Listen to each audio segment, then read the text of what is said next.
Yusuf Buba Yakub.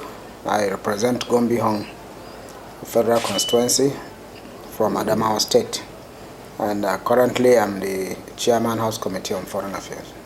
Well, the Committee on Foreign Affairs is expected to oversight the Ministry of Foreign Affairs, about 110 embassies all over the world.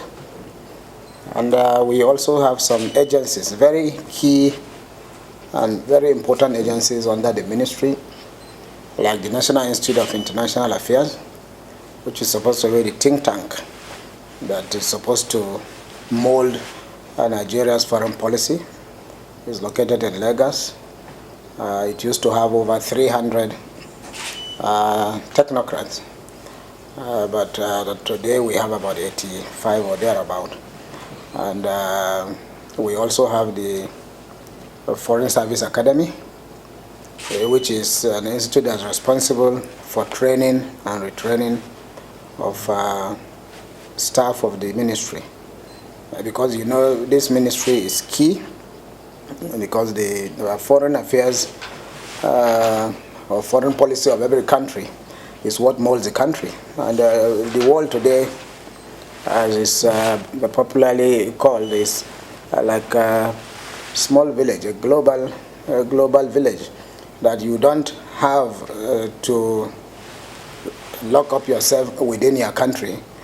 You can as well connect to every part of the world. Your citizens can freely operate in every part of the world. And so the duty of the Ministry of the Foreign Affairs is to see that all the embassies all over the world, with ambassadors or high commissions all over the world, with ambassadors representing Mr. President, are supposed to provide excellent consular services to Nigerians and non-Nigerians alike, so that the dignity of the citizens all over the world will be upheld.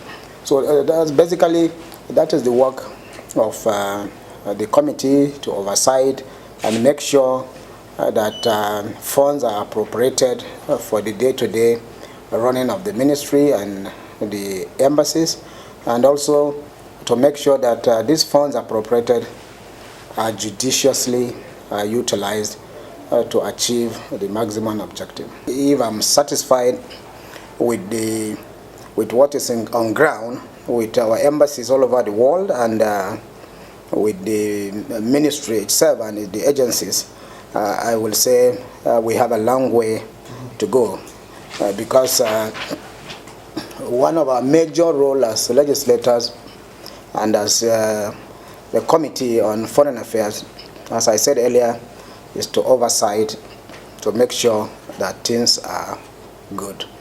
But during our last oversight, which we are required to do before we go into budget defense, and also to work on the present budget, things are really not good on ground. I can say our embassies all over the world and the ministry headquarters and the agencies are all in a state of rot, complete rot. And so we have a lot of work to do.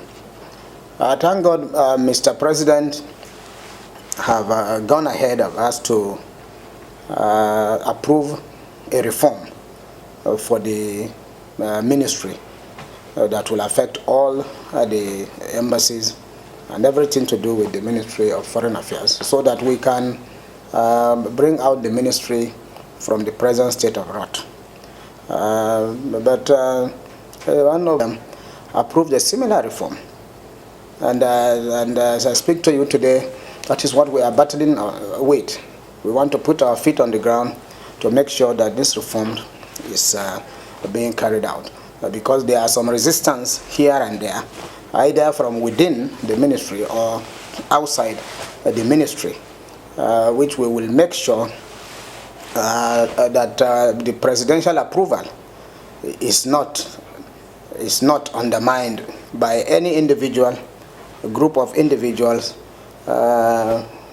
either government actors or non-government actors, to frustrate this reform, because the reform is very key and very. I'm sure even today there are incidences all over the world with our citizens, with our embassies, to the extent that sometimes you find properties of our ambassadors being thrown on the street. The issue of lack of payment of rent, bring it back on track. This thing I'm talking about did not start now. It started long ago. That was why I said during President Obasanjo, a similar reform was approved and was pushed under the carpet. And presently, we have a reform approved expressly by Mr. President. And this reform entails a lot of things. One, all over the world today, embassies operate smart missions. There are embassies, big embassies that you need to maintain status quo. But most of the embassies are supposed to be operating as smart missions, manpower, and a lot of cost will be reduced.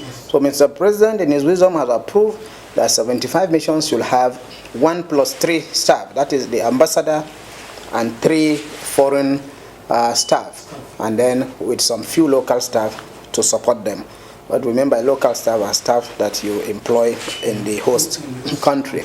So if you go by that, you will be saving a lot of resources to be able to take care of the other needs of the ministry, where due to a lack of resources, you cannot pay rent, you cannot renovate your buildings, you cannot buy vehicles for the ambassadors, and you cannot pay some basic allowances of our foreign personnel. Secondly, about 35 missions is said to maintain status quo. That is, will have more number of staff because they are bigger missions like America, London, Paris, and other bigger countries. Another very important thing in the reform is to see how the ministry will be captured on a first-line charge. That is, to get their funding directly without hindrance, just like the National Assembly, the judiciary, and so on. Mr. President himself directed that the ministry should liaise with the National Assembly to see how they can be captured on first-line charge. He also approved that their resources, presently, they get resources quarterly, that it should now be on semester basis. That is, their releases should be twice in a year, so that they will have enough and ample time to plan their activities. So, a very beautiful reform, but resistance coming from every quarter. I was going to call it because you talked about hindrance. Yeah. So resistance coming from every quarter. If you were in the budget defense of the ministry, where we asked why is this reform not implemented, you could have heard where the minister said there are some resistance, and I said nobody should resist the reform approved by Mr. President. It's a presidential order. It is, and this reform was proposed by the ministry to Mr. President, and then moving forward, Mr. President approved it, and today there is resistance everywhere. So as the National Assembly, as a Committee on Foreign Affairs, we will use everything within our power, more especially our power to appropriate funds to see that this reform comes to fruition, because it is going to save the country a lot of resources. It is going to save the face of the country from all the embarrassment we are experiencing. If you go to the ministry today, you will see that the building, which is the first point of call by any foreign citizen into the country, is dilapidated. They don't have standby generators. The toilets are nothing to write about. The their stores, their registry, everything is just not it.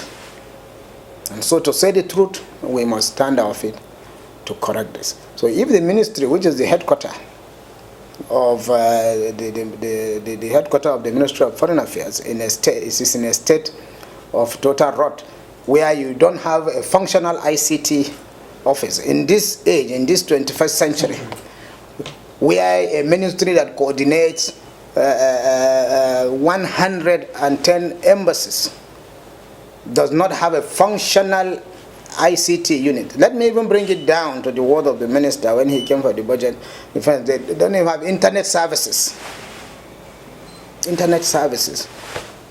Where the ministry are supposed to have facilities that at the press of a button, the minister can talk to ambassadors or to his staff all over the world virtually and communicate. But it's not there.